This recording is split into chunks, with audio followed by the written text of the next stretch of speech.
من شرور أنفسنا ومن سيئات أعمالنا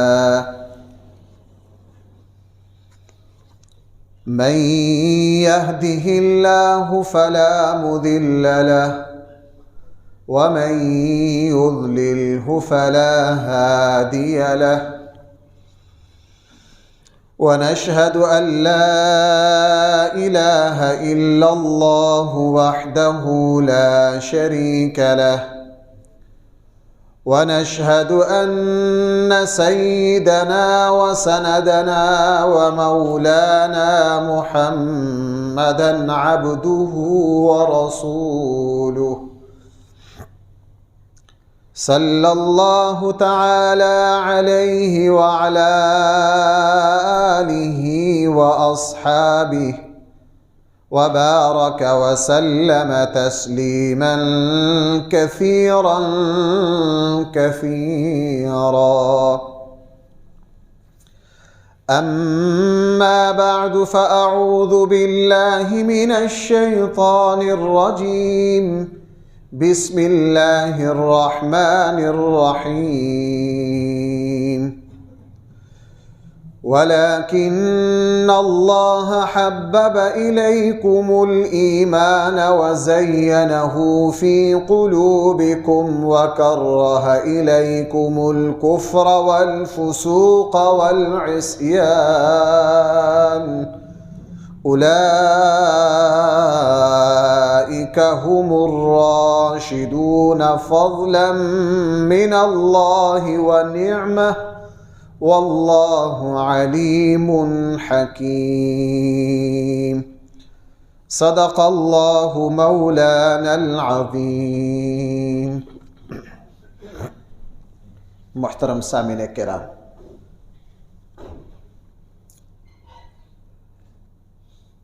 اللہ کا دین رسول اکرم صلی اللہ علیہ وسلم کا پیغام دنیا کے کونے کونے میں لے کر جانے والے وہ رسول اکرم صلی اللہ علیہ وسلم کے صحابہ ہیں، جنہوں نے رسول اکرم صلی اللہ علیہ وسلم کا ایسا ساتھ دیا کہ اللہ کے کسی نبی کو ایسے رفقا اور ساتھی میسر نہیں آئے جیسے ساتھی اور رفقا نبی کریم صلی اللہ علیہ وسلم کو اللہ نے عطا فرمائے۔ اسی لیے آپ علیہ السلام کی سیرت طیبہ کا جزء لازم ہے صحابہ کرام۔ بھائی توجہ رکھنا، آج تھوڑا سا موضوع کچھ بیچ میں حساس ہوگا، باریک ہوگا۔ رسول اکرم صلی اللہ علیہ وسلم کی سیرت سے صحابہ اکرام کے ذکر کو مٹا دیجئے تو رسول اللہ صلی اللہ علیہ وسلم کی سیرت میں پیچھے کچھ رہتا نہیں ہے۔ آپ بدر کی سیرت پڑھنا چاہیں، 313 ساتھ نہ ہوں، بدر کا تذکرہ کچھ بچتا ہے؟ کچھ بچتا ہی نہیں۔ اسی لیے رسول اللہ صلی اللہ علیہ وسلم کی سیرت طیبہ اور صحابہ کرام کی سیرت لازم ملزوم ہے۔ کیوں؟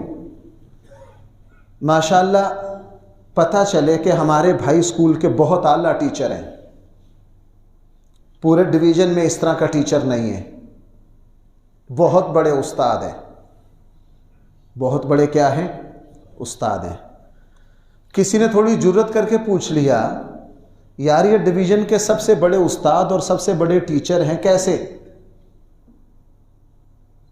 ان کے شاگرد جو ہیں وہ کوئی دکھاؤ تو صحیح۔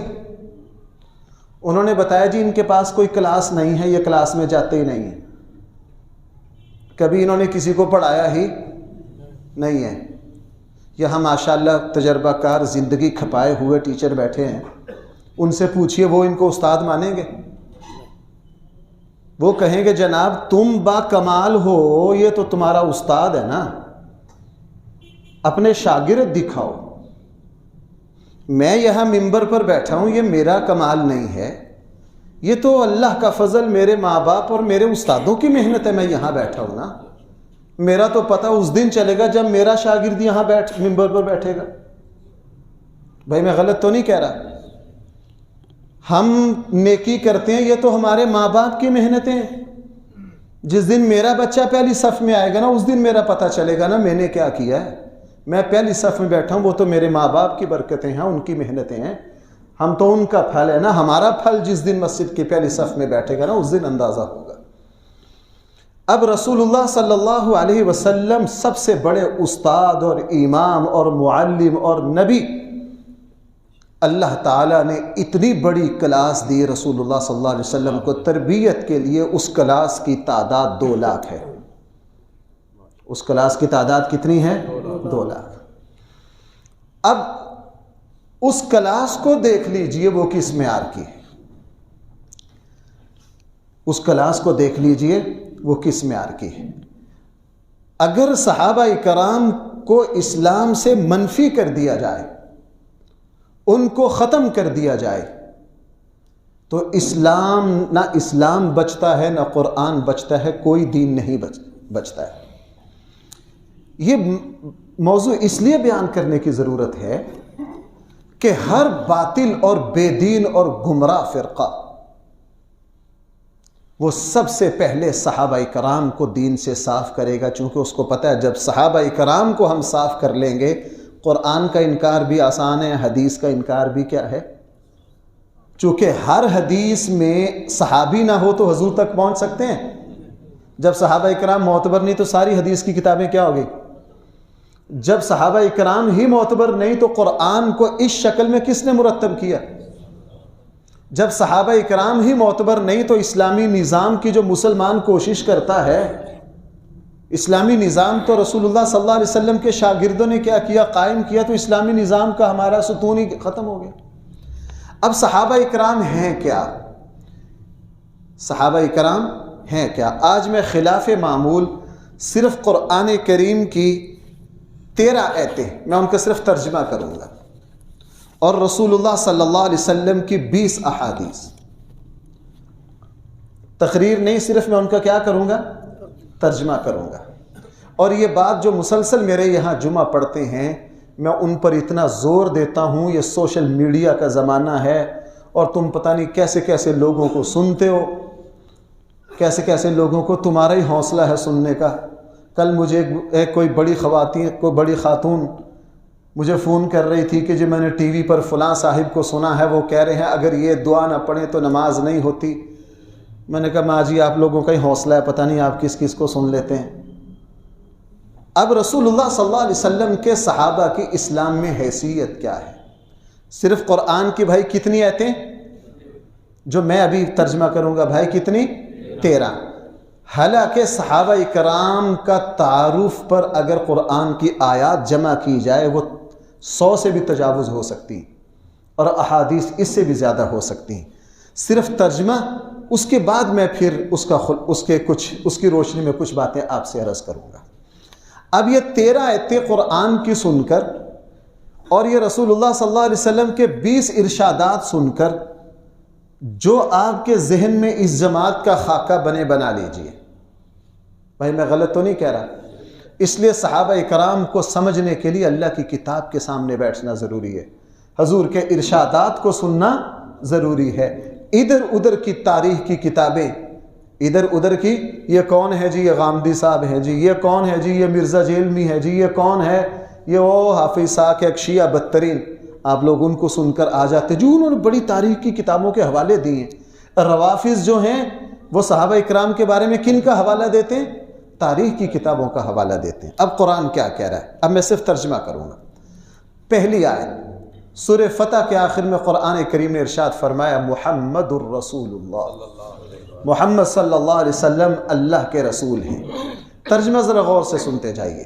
والذین معہ اشداء علی الکفار، محمد صلی اللہ علیہ وسلم کے ساتھی اشداء علی الکفار، کافروں پر بہت سخت ہیں، رحماء بینہم، آپس میں نرم دل ہیں، تراہم رکعا سجدا، آپ محمد صلی اللہ علیہ وسلم کے ساتھیوں کو رکوع میں دیکھیں گے، سجدے میں دیکھیں گے. کہاں دیکھیں گے؟ تراہم رکعا سجدا. کیوں؟ اے اللہ میری مارکیٹ چلا دے،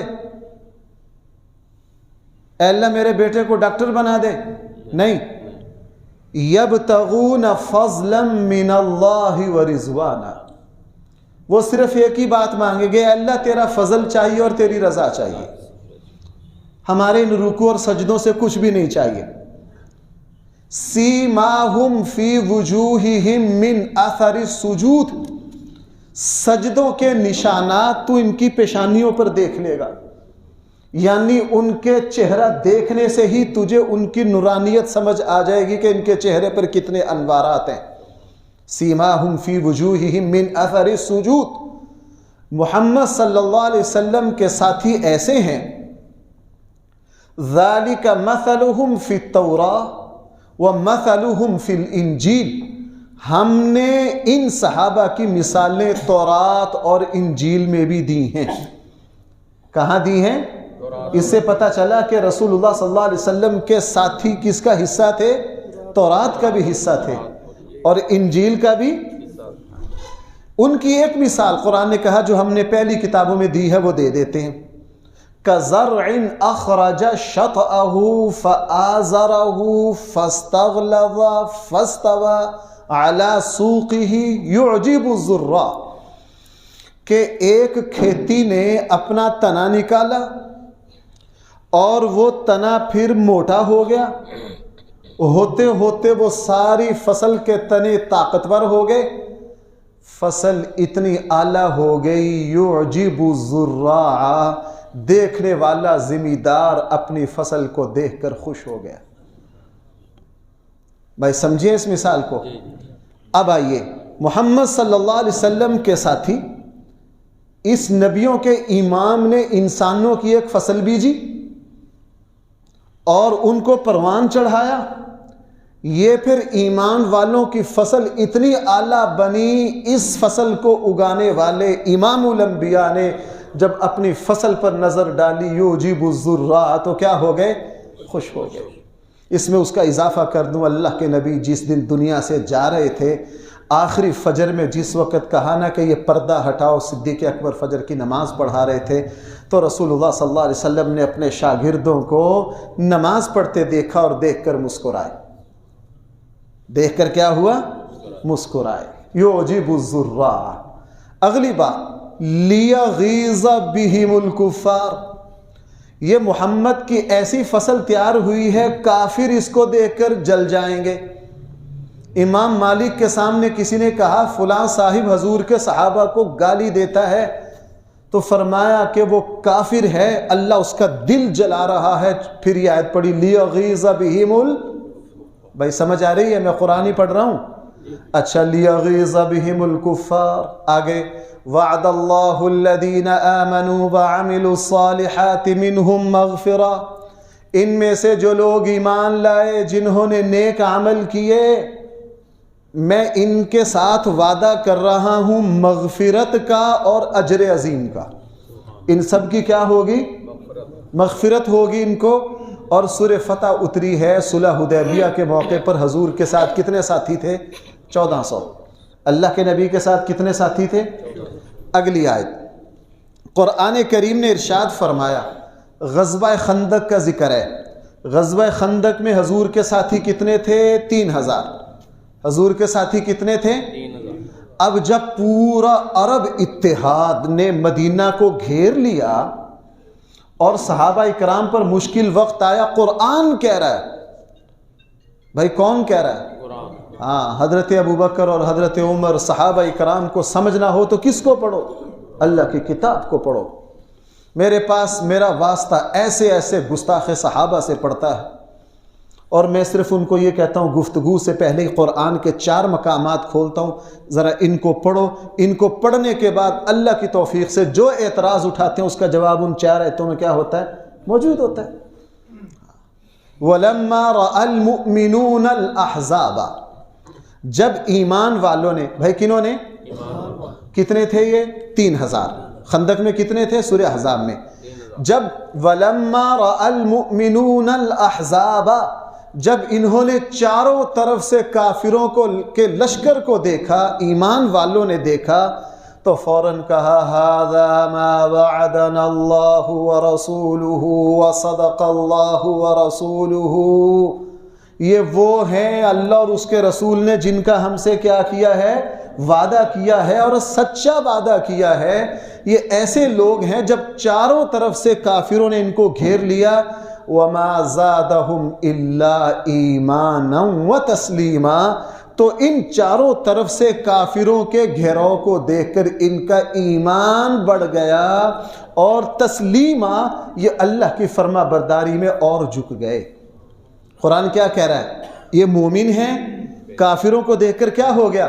وَمَا زَادَهُمْ إِلَّا إِيمَانٌ وَتَسْلِيمًا، ان کا ایمان بڑھ گیا اور ان کی فرما برداری۔ اس سے پتہ چلا کہ ان کا ایمان کہاں پہنچ گیا اور فرما برداری۔ کتنی آیتیں ہو گئیں؟ 2۔ تیسری آیت قرآن کریم نے ارشاد فرمایا لا يستوي منكم من انفق من قبل الفتح وقاتل اولئك اعظم درجة من الذين، وہ لوگ جنہوں نے مکہ فتح ہونے سے پہلے اور مکہ کی جنگ سے پہلے جنہوں نے اللہ کے لیے خرچ کیا، بعد والے امت تو کیا مکہ فتح ہونے کے بعد والے صحابہ بھی ان کے برابر ہو؟ بعد والوں کی تو اوقات ہی نہیں، جو مکہ فتح کے بعد جو مسلمان ہوئے وہ بھی ان کے برابر۔ لا یستوی منکم، تم میں سے کوئی ان کے برابر نہیں ہو سکتا، من انفق من قبل الفتح وقاتل، جس نے مکہ فتح ہونے سے پہلے اللہ کے نام پر کیا کیا۔ اللہ تعالیٰ نے ان کے لیے کیا فرمایا؟ فرمایا ہم ان کے لیے مغفرت کر رہے ہیں، اولئک اعظم درجۃ، ان کا درجہ دوسروں سے بلند ہے۔ ہاں، وعد اللہ الحسنى، جو مکہ فتح ہونے کے بعد جو صحابہ مسلمان لائے ہیں، جو ایمان لائے ہیں، ہمارا ان کے ساتھ بھی اچھائی کا وعدہ ہے۔ ان کے ساتھ بھی کیا ہے؟ قرآن نے فرما دیا اعظم درجۃ، مکہ فتح ہونے سے پہلے جو آئے ان کا درجہ کیا ہے؟ بھائی کون کہہ رہا ہے؟ یہ سند کون دے رہا ہے؟ اللہ دے رہے ہیں۔ استاد ویسی سند دے دیتا، استاد کے میرا شاگرد قابل ترین ہے، شاگرد کو کچھ آتا نہ ہو تو سند دے سکتا ہے کوئی؟ تو وہ اللہ کیسے سند دے سکتا ہے؟ چوتھی، قرآن کریم نے ارشاد فرمایا الذین آمنوا، جو لوگ ایمان لائے، وہاجروا، اور جنہوں نے رسول کے ساتھ ہجرت کی، وجاہدوا باموالہم وانفسہم فی سبیل اللہ، انہوں نے اللہ اور اس کے رسول کے ساتھ مل کر جہاد کیا، اعظم درجۃ عند اللہ، اللہ کے نزدیک ان کا درجہ کیا ہے؟ آگے قرآن فرما رہا وَأُولَئِكَ هُمُ الْفَائِزُونَ، یہ سارے کے سارے کامیاب ہو گئے۔ یہ سارے کے سارے کیا ہو گئے؟ یہ آیتیں اتری ہیں کب؟ یہ سورہ انفال کی آیات ہے غزوہ تبوک سے واپسی پر۔ تو قرآن نے فرمایا یہ 313 کا کیا ہے؟ یہ سارے کیا ہو گئے؟ کامیاب ہو گئے۔ اب کتنی آیتیں ہو گئے بھائی؟ 4، 5 بھی لے لیجئے۔ قرآن کریم نے ارشاد فرمایا لیکن الرسول والذین آمنوا، لیکن اللہ کے رسول اور ان پر جو ایمان لائے، جنہوں نے اپنی جان اور مال سے جہاد کیا، وَأُولَئِكَ لَهُمُ الْخَيْرَاتِ، یہ سارے کے سارے خیر پر ہیں۔ اور قرآن نے فرمایا وَأُولَئِكَ هُمُ الْمُفْلِحُونَ، یہ سب کے سب کیا ہو گئے؟ سب کے سب کامیاب ہو گئے۔ سب کے سب کیا ہو گئے؟ قرآن کہہ رہا اولئک لہم الخیرات واولئک هم المفلحون، پیچھے کیا کہا تھا؟ اولئک هم الفائزون۔ اگلی آیت کو لے لیجئے۔ قرآن کریم صحابہ اکرام کے بارے میں فرمایا یوم لا یخزی اللہ النبی والذین آمنوا معہ، کل قیامت والے دن اللہ تعالیٰ اپنے نبی کو رسوا نہیں کریں گے۔ کل قیامت والے دن اللہ تعالیٰ اپنے نبی کو رسوا نہیں کریں گے۔ یہ تو ہماری سمجھ میں آ گیا، چونکہ یہ نبی نہیں ہے، کیا ہیں؟ نبیوں سید الانبیاء ہیں۔ حضور نے کیا فرمایا؟ جنت ہر نبی پر حرام ہے جب تک جنت کا دروازہ میرے لیے کھولے نہ جائے۔ بالکل ٹھیک ہے، لیکن قرآن نے آگے کیا کہا سورہ تحریم میں، یوم لا یخزی اللہ النبی والذین آمنوا معہ، قیامت والے دن اللہ اپنے نبی کو رسوا بھی نہیں کریں گے، اور جو اس نبی پر ایمان لا کر اس کے ساتھ کھڑے ہو گئے اللہ تعالیٰ ان کو بھی رسوا نہیں کریں گے۔ آگے فرمایا نورہم یسعی، ان کے لیے نور کی بشارت ہو۔ 7ویں آیت قرآن کریم نے ارشاد فرمایا السابقون الاولون من المہاجرین والانصار، مہاجرین اور انصار جو بہت پہلے ایمان لائے، السابقون الاولون من المہاجرین والانصار والذین اتبعوہم باحسان، اور جن لوگوں نے نیکی میں ان کا اتباع کیا، رضی اللہ عنہم ورضوا عنہ، اللہ ان سے راضی ہو گیا اور یہ کس سے راضی ہو گئے، وَأَعَدَّ لَهُمْ جَنَّاتٍ تَجْرِي، اللہ نے ان مہاجرین اور انصار کے لیے جنتوں کو کیا کر رکھا ہے، تیار کر رکھا ہے۔ قرآن کہہ رہا ہم نے ان کے لیے کیا کر دیا ہے، ان کے لیے جنتیں تیار ہیں، ان کے لیے کیا ہے، اللہ ان سے راضی ہو گیا ہے اور ان کے لیے کیا ہے۔ 8ویں آیت غزوہ تبوک میں، اب ذرا سننا، ذرا ہمارے صبح درس میں یہ ابھی گزرا ہے، غزوہ تبوک میں تعداد تھی 30,000، بھائی کتنی، 30,000۔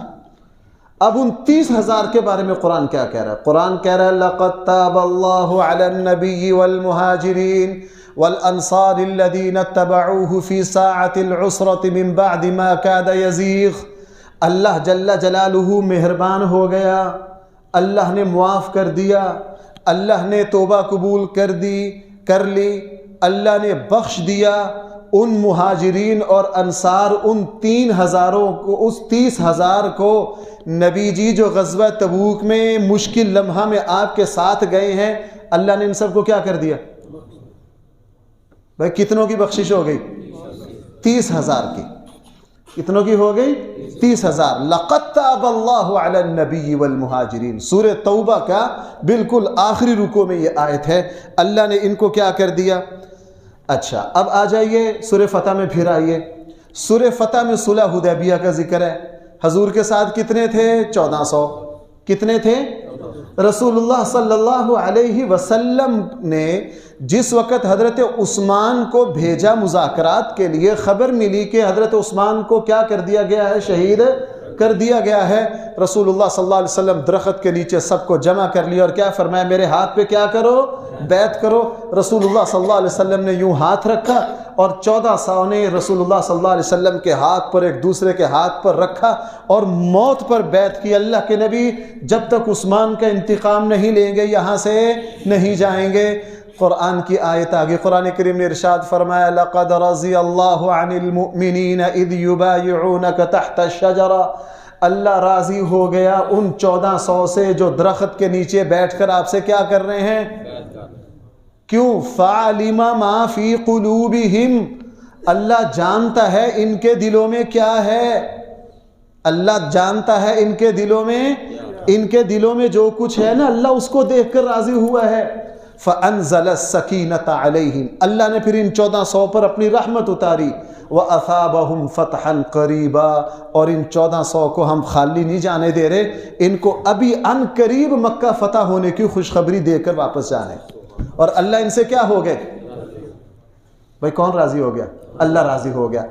اب جب یہ بیعت ہو گئی تو حضرت عثمان کے بارے میں تو تھا، ان کو کیا کر دیا گیا، رسول اللہ صلی اللہ علیہ وسلم کا دایاں ہاتھ سب سے بیعت کر لی، حضور نے اپنا بایاں ہاتھ کہا، 1400 کو کہا گواہ رہنا لوگو یہ عثمان کا ہاتھ ہے، یہ کس کا ہاتھ ہے، اس کو اس پر رکھا، کہا میں بائیں ہاتھ کو عثمان کا ہاتھ ہے اس کو دائیں پر رکھ کر بیعت کرتا ہوں، اللہ عثمان سے راضی ہو گئے۔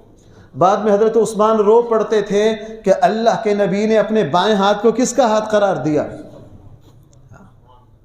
تو بھائی اب حضرت عثمان پر زبان کھولی جا سکتی ہے، کہنے والوں نے تو بدبختوں نے حضرت عثمان کو کیا کہہ دیا، توبہ نعوذ باللہ، یہودی کہہ دیا، کہتے تھے اندر سے منافق تھے، اندر سے کیا تھے، منافق تھے، کہنے والوں نے کیا کچھ کہہ دیا۔ اس لیے میرے بھائیوں میں بہت زور دیتا ہوں اس پر. آج میرے دل میں یہ آیا, میں نے یہ جمعے کے کسی ہمارا جو درس چل رہا ہے یہ آیتیں وہاں پڑھنی تھی. میں نے کہا یار ان کو جمعے میں یہ ساری آیات پڑھوں. کتنی آیتیں ہو گئی؟ 9. 10 آیتیں سورہ حشر میں. سورہ حشر میں تو قرآن نے کمال کر دیا. ہجرت کر کے صحابہ اکرام کہاں گئے؟ یہ کیا ہو گئے؟ مہاجر. یہ کیا ہو گئے؟ اور بھائی ان کو سنبھالا کس نے؟ مدینہ والوں نے. وہ کیا ہو گئے؟ انصار.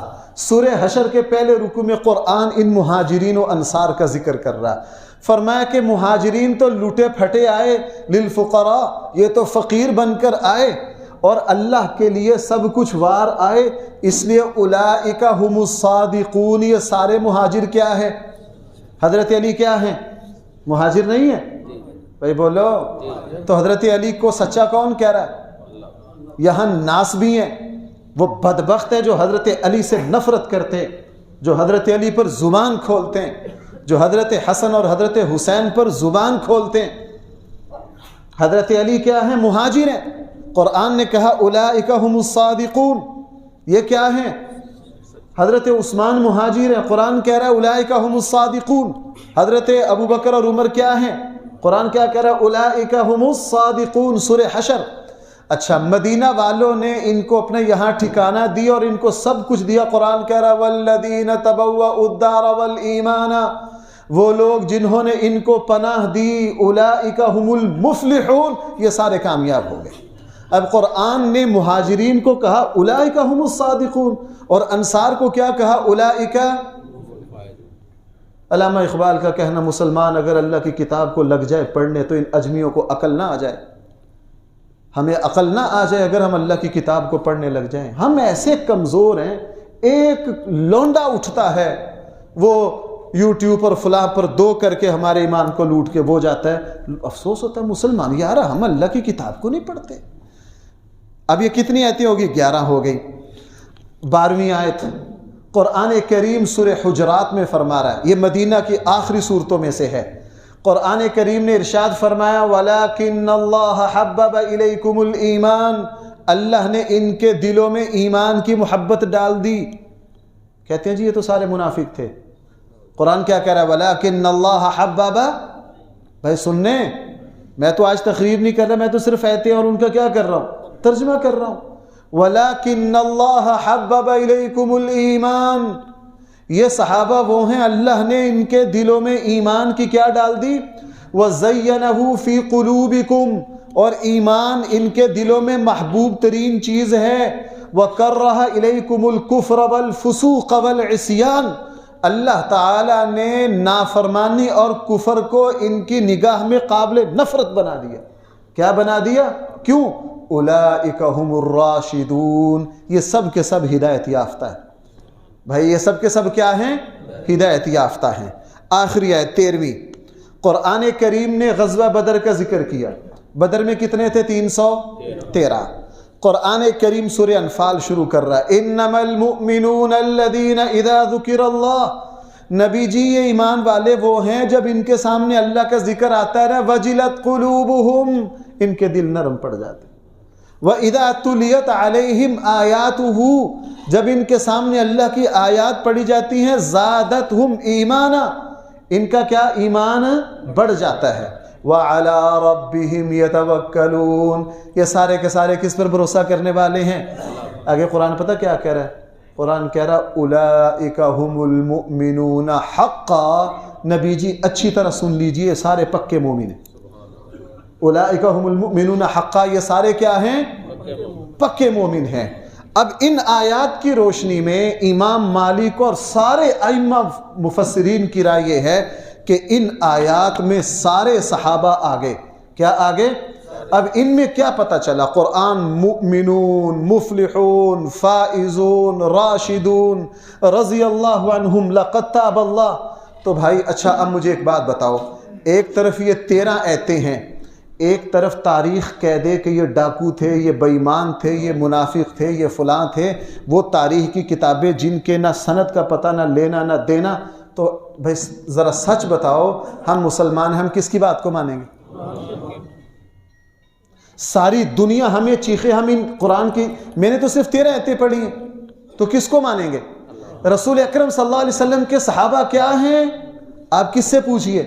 اللہ کی کتاب سے پوچھئے۔ مجھے مولانا مودودی صاحب کا وہ جملہ بڑا پیارا لگتا ہے، سورہ فتح میں ہے، تفہیم القرآن میں۔ مولانا نے فرمایا فَعَلِمَ مَا فِي قُلُوبِهِمْ، اللہ نے ان کو رضا کی سند دے دی۔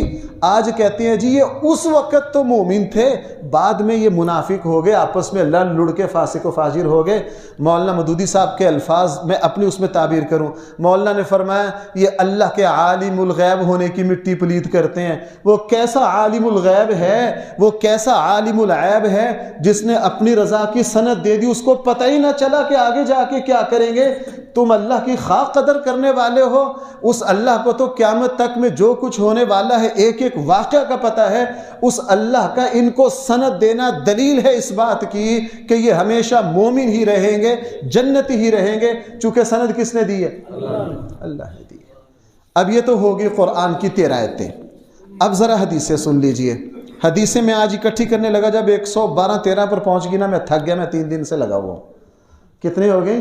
میں نے کہا پھر ان میں سے انتخاب کروں، ان میں سے پھر میں نے 20 کا انتخاب کیا، وہ میں جلدی جلدی پڑھ دیتا ہوں۔ اب ذرا قرآن و سنت کو دیکھیے کہ ابو بکر کی کیا تصویر ہے، عمر کی کیا تصویر ہے، عثمان کی کیا تصویر ہے، حضرت علی کی کیا تصویر ہے، اہل بیت کی کیا تصویر ہے، حضرت فاطمہ کی کیا تصویر ہے، ازواج مطہرات کی کیا تصویر ہے، رسول اللہ صلی اللہ علیہ وسلم کے صحابہ کی تصویر کو اللہ کی کتاب میں دیکھیے، حضور کے ارشادات میں دیکھیے، ادھر ادھر کی بکواسات کو نہ دیکھیے۔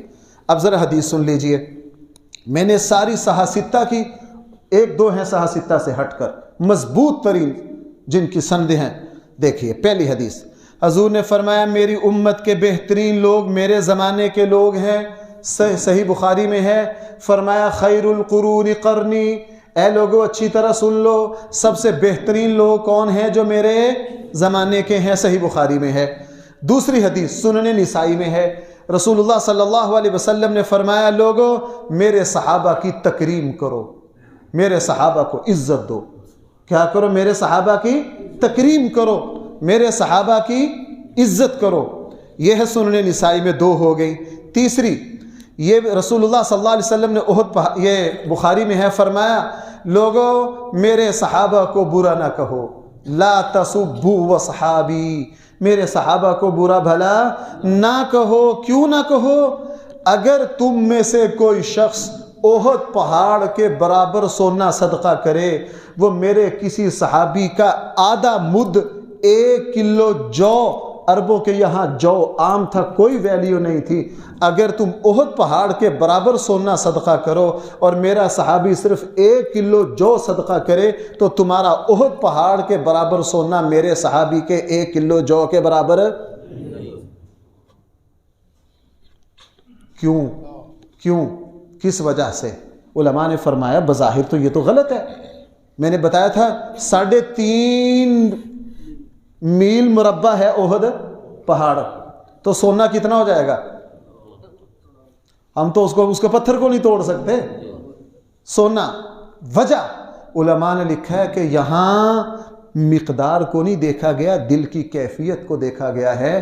حضور کے جوتوں کی برکت سے ان لوگوں کے دل کی اخلاص کی کیفیت اتنی اونچی تھی کہ احد پہاڑ صدقہ کرنے والا اخلاص کے اس درجے کو نہیں پہنچ سکتا جو وہ 1 کلو جو میں پہنچ جاتے تھے۔ یہ صحیح بخاری میں ہے۔ کتنی حدیثیں ہو گئی؟ 3۔ نمبر 4 سنن نسائی میں بھی ہے، السنن الکبریٰ میں بھی ہے۔ الحمدللہ ساری کتابیں ہماری لائبریری میں موجود ہے، ساری لائبریری ہماری فاروقیہ مسجد کی لائبریری میں موجود ہے، ساری کتابیں یہاں موجود ہے، سنن کبریٰ بھی موجود ہے، نسائی بھی موجود ہے۔ چوتھی حدیث، میرے صحابہ کا اکرام کرو۔ کیا کرو؟ میرے صحابہ کا اکرام کرو۔ 5ویں حدیث، جنگ بدر سے فارغ ہو کر، مسند احمد کی روایت ہے، مسند احمد بھی میرے پاس ہے یہاں، رسول اللہ صلی اللہ علیہ وسلم نے غزوہ بدر سے فارغ ہو کے صحابہ اکرام کو فرمایا اے میرے صحابہ، اے جنگ بدر میں شرکت کرنے والوں، اچھی طرح سن لو، جس نے بھی جنگ بدر میں شرکت کی ہے وہ کبھی بھی جہنم میں نہیں جا سکتا، وہ کبھی بھی جہنم میں نہیں جا سکتا۔ 6ٹھی حدیث، رسول اللہ صلی اللہ علیہ وسلم نے واپسی پر پھر فرمایا اے بدر کے شرکاء، تم خوش ہو جاؤ، خوش ہو جاؤ، اللہ نے تمہاری پچھلی ساری خطاؤں کو معاف کر دیا ہے، تم بخش دیے گئے ہو، تم کیا کر دیے گئے ہو۔ 7ویں حدیث، حضرت حاتم بن ابی بلتا کا جب انتقال ہوا نا تو کسی صاحب نے کہا، ان کے کسی رشتہ دار نے، اور یہ بھی جو حضرت حاتم بن بلتا کے بارے میں کسی رشتہ دار نے کہا کہ وہ دوزخ میں ہے۔ کیا کہا؟ کیوں؟ انہوں نے میرے ساتھ فلاں معاملے میں میرا حق ادا نہیں کیا۔ وہ کہاں ہے؟ یہ کس کے سامنے فرمایا؟ رسول اللہ صلی اللہ علیہ وسلم کے سامنے۔ حضور نے فرمایا تم غلط کہہ رہے ہو۔ حاتم بن ابی بلتا بدر میں شریک تھے اور انہوں نے درخت کے نیچے میرے ہاتھ پر بیعت کی ہے۔ جو بدر میں شریک ہوا ہے اور جس نے صلح حدیبیہ میں میرے ہاتھ پہ بیعت کی ہے وہ جنت میں۔ وہ کہاں ہے؟ رسول اللہ صلی اللہ علیہ وسلم نے فوراً ٹوک دیا۔ 8ویں حدیث، رسول اللہ صلی اللہ علیہ وسلم نے جس وقت ان صحابہ نے بیعت کی تو رسول اکرم صلی اللہ علیہ وسلم نے فرمایا اے 1400 میرے ساتھیوں سن لو، اس وقت روئے زمین میں بسنے والی ساری انسانیت میں تم سب سے اعلیٰ ترین لوگ ہو۔ کیا ہو؟ تم سب سے اعلیٰ ترین لوگ ہو۔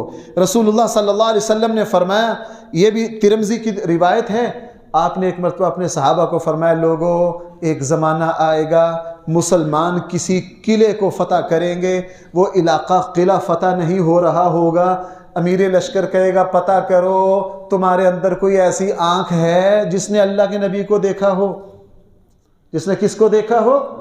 تو وہ لوگ دیکھیں گے، ایک صاحب ملیں گے بزرگ، فلاں بابا جی صحابی انہوں نے کس کو دیکھ رکھا ہے؟ وہ ان صحابی کو لائیں گے اور اس صحابی کی برکت سے اللہ تعالیٰ قلعوں کو فتح کر دے گا۔ اللہ تعالیٰ کیا کر دے گا؟ میرا یہ موضوع نہیں، صحابہ اکرام جب دنیا میں گنے چنے رہ گئے تھے تو دنیا وہ قدردان تھی، یہ تو ہم نا اہل ہے نا، ہم زبان کھولتے ہیں نا۔ میں نے آپ کو کئی مرتبہ سنایا، امام اعظم ابو حنیفہ فرماتے ہیں میں 10 سال کا تھا، اپنے ابا کے ساتھ حج پر گیا، میں نے دیکھا ایک جگہ جمگھٹا لگا ہوا ہے۔ میں نے کہا ابا جی یہاں جمگھٹا کیوں لگا ہوا ہے؟ کہنے لگے بیٹا حضرت انس بن مالک حج پر آئے ہیں اور حضرت انس بن مالک آخری 7-8 صحابہ میں سے ہیں، یہ 7-8 بچ گئے تھے اور باقی سب ان سے چھوٹے تھے، جنہوں نے اللہ کے نبی کی صحبت صحیح لمبی اختیار کی ہو ان میں سے یہ آخری شیر باقی تھا، 100 سال عمر تھی۔ کہنے لگے انس بن مالک حج پر آئے ہیں، دنیا ان کو دیکھ رہی ہے۔ حضرت امام ابو حنیفہ فرماتے ہیں میں بچوں کی ٹانگوں میں گھسا، میں 10 سال کا بچہ تھا، کہاں گھسا؟ ٹانگوں میں گھستے گھستے میں درمیان میں چلا گیا۔ میں نے دیکھا ایک بوڑھے بابا جی ایک لاٹھی پر ٹیک لگائے کھڑے ہیں اور وہ حضور کے ارشادات سنا رہے ہیں، چاروں طرف لوگ ہمہ تن گوش ہو کر ان سے سن رہے ہیں۔ تو میں نے حضرت انس بن مالک کو اس حالت میں دیکھا، میں نے انس بن مالک کو، رسول اللہ صلی اللہ علیہ وسلم نے ارشاد فرمایا جب تم ایسے لوگوں کو دیکھو، ترمذی کی روایت ہے، جب تم ایسے لوگوں کو دیکھو جو میرے صحابہ کو برا کہتے ہیں تم ان سے کہو تم پر اللہ کی لعنت ہو، تم پر کیا ہو؟ اللہ کی لعنت ہو۔ ابو داود و ترمذی میں ہے حضرت سعید بن زید حضرت عمر کے بہنوئی ہیں، عشرہ مبشرہ میں سے ہیں، ان کے سامنے کسی نے صحابہ اکرام کے بارے میں بے ادبی کا جملہ کہا، حضرت سعید بن زید جوش میں آ گئے، کہا لوگوں کان کھول کے سن لو، میں نے ان کانوں سے سنا ہے حضور نے فرمایا ابو بکر جنت میں ہے، عمر جنت میں ہے، عثمان جنت میں ہے، علی جنت میں ہے۔ 9 صحابہ کا ذکر کیا اور 9 کا ذکر کرنے کے بعد فرمایا میں نے ان کانوں سے سنا، حضور نے فرمایا یہ کہاں ہے؟ یہ جنت میں ہے۔ اس کے بعد یہ چپ کر گئے۔ کسی نے کہا جی 10واں کا بھی بتا دیجئے، چونکہ 10ویں خود تھے، 10واں کا بھی بتا دیجئے، عاجزی سے اپنا نہیں بتایا۔ کسی نے کیا کہا؟ 10واں بھی بتا دیجئے، کہا 10واں میں تھا، حضور نے فرمایا تھا سعید بن زید تم جنت میں جاؤ گے۔ تم کہاں جاؤ گے؟ جنت میں جاؤ گے۔ تو رسول اللہ صلی اللہ علیہ وسلم کے یہ تو صرف میں نے ابھی تقریباً 13 احادیث پڑھی ہیں۔ رسول اکرم صلی اللہ علیہ وسلم نے فرمایا میرے صحابہ کو عزت دو، اور صحیح بخاری میں ہے حضرت ابو دردہ فرماتے ہیں میں رسول اللہ صلی اللہ علیہ وسلم کے پاس موجود تھا، ابو بکر آئے اور اپنی وہ نہ تہبند اونچا کیے ہوئے ہیں، اپنا لباس اٹھائے ہوئے ہیں، تیز تیز آ رہے ہیں یوں۔ رسول اللہ صلی اللہ علیہ وسلم نے دور سے دیکھ کے کہا تمہارے صاحب کسی سے لڑ کر آ رہے ہیں۔ حضور نے کیا کہا؟ تمہارے صاحب کیا کر رہے ہیں؟ کسی سے لڑ کر آ رہے ہیں۔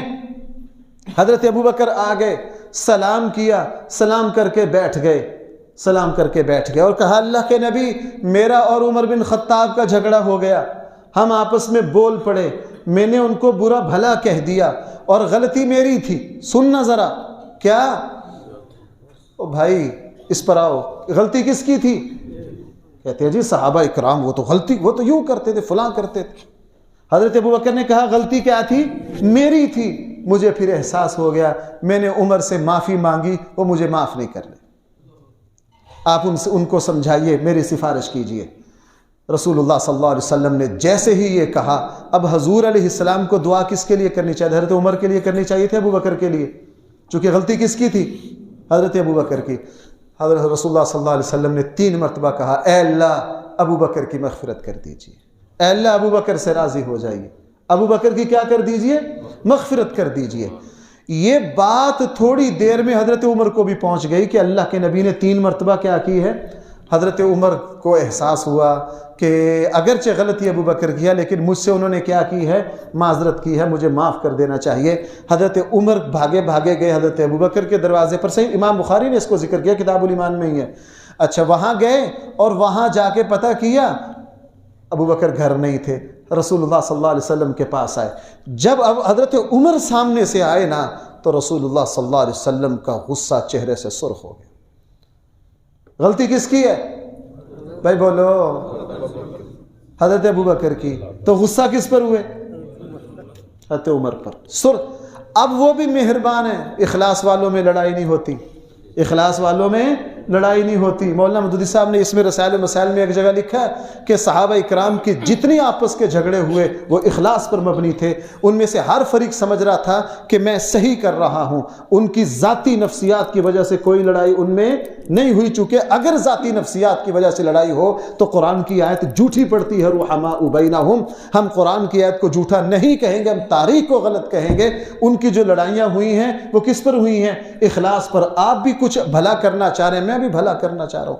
اب جب غلطی ابوبکر کی تھی، حضرت عمر کو آتے دیکھا، رسول اللہ صلی اللہ علیہ وسلم کا چہرہ غصے سے سرخ ہو گیا۔ حضرت ابوبکر نے کہا، اوہ آج عمر کی خیر نہیں ہے۔ دوزانو ہو کر، جس ہم اتحیات میں بیٹھتے ہیں نا، دوزانو ہو کر حضور کے سامنے بیٹھ گئے، حضرت ابوبکر بیٹھ گئے۔ کہا، اللہ کے نبی میری غلطی تھی، اللہ کے نبی میں نے سخت سست کہا ہے ان کو، اللہ کے نبی میری غلطی تھی، اللہ کے نبی میری غلطی تھی۔ 3 مرتبہ کہا تاکہ حضرت عمر کو جھڑکیں، 3 مرتبہ کہا۔ لیکن جیسے ہی حضرت عمر پاس آئے، رسول اللہ صلی اللہ علیہ وسلم نے حضرت عمر سے کہا، او لوگو، جس وقت میں نے تمہیں یہ کہا تھا میں اللہ کا نبی ہوں، تم سب نے مجھے کہا تھا تم جھوٹ کہہ رہے ہو۔ یہ ابوبکر ہے جس کو میں نے یہ کہا تھا میں اللہ کا نبی ہوں، اس نے کہا تھا تم سچ کہہ رہے ہو، اور اس نے اپنے مال اور اپنے جان سے میری خدمت کی۔ آگے جملہ پتہ کیا ہے صحیح بخاری کا؟ حضور نے فرمایا، کیا تم میرے وجہ سے میرے ساتھی کی رعایت نہیں کر سکتے؟ تم میری وجہ سے میرے ساتھی کی رعایت نہیں کر سکتے؟ اور ترمذی میں ہے، فرمایا میرے صحابہ کا خیال رکھو۔ کیا کرو؟ میرے صحابہ کا خیال رکھو۔ میں یہ حدیث بھی ساتھ لکھ کر لایا ہوں کہ رسول اللہ صلی اللہ علیہ وسلم نے فرمایا، جس نے میرے صحابہ سے بغض رکھا اس نے مجھ سے بغض رکھا۔ اور یہ بھی فرمایا، مدینہ والوں سے وہی محبت رکھے گا جو مومن ہوگا، اور مدینہ والوں سے وہی بغض رکھے گا جو منافق ہوگا۔ اور ایک جگہ فرمایا، لوگوں میرے صحابہ اور مدینہ والوں کی غلطیوں، ان کے مخلصین کی اخلاص کی تعریف کرو، اگر ان میں سے کسی کو غلطی ہو تو اس سے درگزر کرو، اس سے کیا کرو۔ اب آئیے اصل بات کی طرف۔ میں نے آپ کو یہ ساری باتیں اس لیے سنائی، رسول اکرم صلی اللہ علیہ وسلم کے صحابہ کو اگر اسلام سے منفی کر دیا جائے، نہ قرآن بچتا ہے نہ حدیث بچتی ہے۔ ہمارے پاس حدیث کا جتنا ذخیرہ ہے وہ کس سے آیا ہے؟ رسول اللہ صلی اللہ علیہ وسلم سے۔ اللہ کے نبی نے جتنے جنگیں لڑی ہیں، رسول اللہ صلی اللہ علیہ وسلم میں کے ساتھ سارے صحابہ ہیں۔ اللہ کے نبی حج پر آئے، صحابہ ساتھ ہیں۔ قرآن کریم کے کردار قرآن کا حصہ ہے، قرآن کریم صحابہ کا جو کردار ہے وہ حدیث کا حصہ ہے۔ رسول اللہ صلی اللہ علیہ وسلم کی سیرت نامکمل ہے، سن لو، حضور کی سیرت کیا ہے؟ نامکمل ہے۔ جب تک صحابہ اکرام کی سیرتوں کو محفوظ نہ کیا جائے، اگر ابو بکر کا انکار کر دیا جائے، مجھے سچ بات بتاؤ، ہجرت کا سفر بچتا ہے؟ بھائی بولو، ہجرت کا سفر بچتا ہے؟ قرآن کریم نے حبشہ کے مہاجروں کا ذکر کیا، اگر ان کا انکار کر دیا جائے تو بچتا ہی نہیں، کچھ بچتا ہی نہیں ہے۔ کیوں؟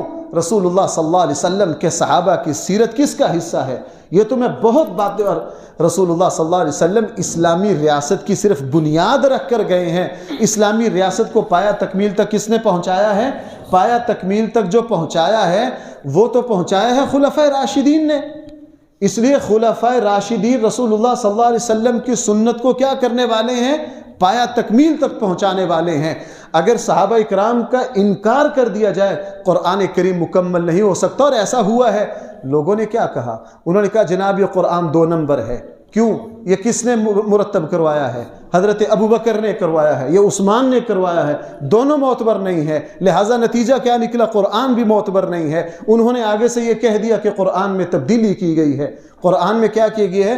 تو میرا ایک مرتبہ ان کے ایک صاحب سے اس موضوع پر گفتگو ہوئی، کہنے لگا یہ تو ترمیمیں کر دی نا۔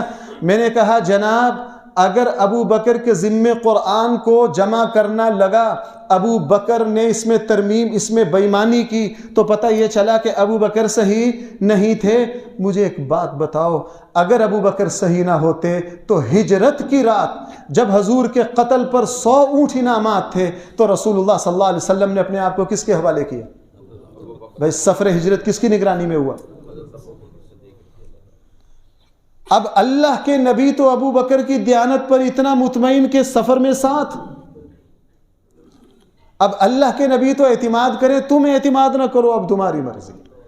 اس لیے پوری امت کا یہ عقیدہ ہے جو رسول اکرم صلی اللہ علیہ وسلم کے صحابہ کرام کو برا کہے اس کا اسلام سے کوئی لینا دینا نہیں۔ مولانا مدود صاحب رحمۃ اللہ علیہ کے 2 جملے سنا کے میں بات مکمل کرتا ہوں۔ مولانا نے یہاں لکھا ہے ایک جگہ، میں نے بارہا یہ بات لکھی ہے کہ روئے زمین پر آفتاب نے کبھی ایسے انسان نہیں دیکھے تھے جیسے رسول اللہ صلی اللہ علیہ وسلم کے صحابہ تھے۔ آگے فرمایا تمام نوع انسانی کا بہترین گروہ اگر کوئی تھا تو وہ صحابہ کرام تھے۔ وہ کون تھا؟ پھر آگے فرمایا میں نے بارہا یہ بات لکھی ہے، صحابہ کرام کا جس چیز پر اتفاق ہو جائے وہ دین میں حجت ہے، اس کو رد نہیں کیا جا سکتا۔ آدمی کے، یہ سننا ذرا، آدمی کے مسلمان ہونے کے لیے ضروری ہے کہ ان کے اجماع کو، ان کے اتفاق کو 100% تسلیم کرے۔ صحابہ کرام کے اتفاق و اجماع کو تسلیم کرنا بالکل اس طرح ہے جس طرح حضور کی سنت کو تسلیم کرنا ہے۔ اگر کوئی صحابہ کرام کے اتفاق کو تسلیم نہیں کرتا تو وہ حضور کی سنت کو بھی تسلیم ہے۔ آگے ایک سوال ہے، بس آخری 2 لینے، وقت 3 منٹ اوپر ہو گئے۔ سوال ہے جی، صحابہ کرام کو برا بھلا کہنے والا، ان کی طرف ایسی باتیں منسوب کرنے والا جو دینداروں کی شایان شان نہیں ہے، آیا یہ فسق ایسا کرنے والا فاسق اور گناہ گار ہے یا نہیں؟ سوال کیا ہے؟ فاسق اور گناہ گار؟ بھائی سمجھو سوال۔ اب ذرا جواب صحابہ کرام کو برا کہنے والا میرے نزدیک صرف فاسق ہی نہیں بلکہ اس کا ایمان بھی مشتبہ ہے۔ اس کا کیا ہے؟ ایمان بھی مشتبہ ہے۔ کیوں؟ حضور فرما گئے وَمِنْ أَبْغَضَهُمْ فَبِبُغْضِ أَبْغَضَهُمْ، جو ان سے بغض رکھے گا وہ میرے ساتھ بغض رکھنے کی وجہ سے ان سے بغض رکھے گا۔ اس لیے فرمایا تم کہہ رہے ہو کہ صحابہ اکرام کو برا کہنے والا فاسق و فاجر ہے، میں تو کہہ رہا ہوں کیا ہے؟ اس کا ایمان مشتبہ ہے۔ کیا ہے؟ اس کا ایمان مشتبہ ہے۔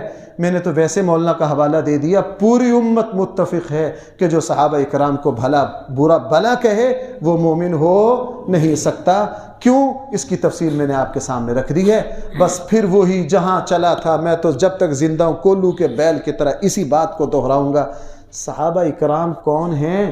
یہ غامدی صاحب سے پوچھنے کی ضرورت نہیں ہے، شیعہ سے پوچھنے کی ضرورت نہیں ہے، مرزا محمد علی جیلمی سے پوچھنے کی ضرورت نہیں ہے۔ کس سے پوچھو؟ اللہ کی کتاب سے پوچھو۔ کس سے پوچھو؟ اللہ کی کتاب سے پوچھو، حضور کے ارشادات سے پوچھو، بخاری سے پوچھو، مسلم سے پوچھو۔ خدا کے بندو، ہم نالائقوں کے پیچھے قرآن کا انکار کرتے ہیں۔ اللہ تعالی ہم سب کو صحیح فہم دے۔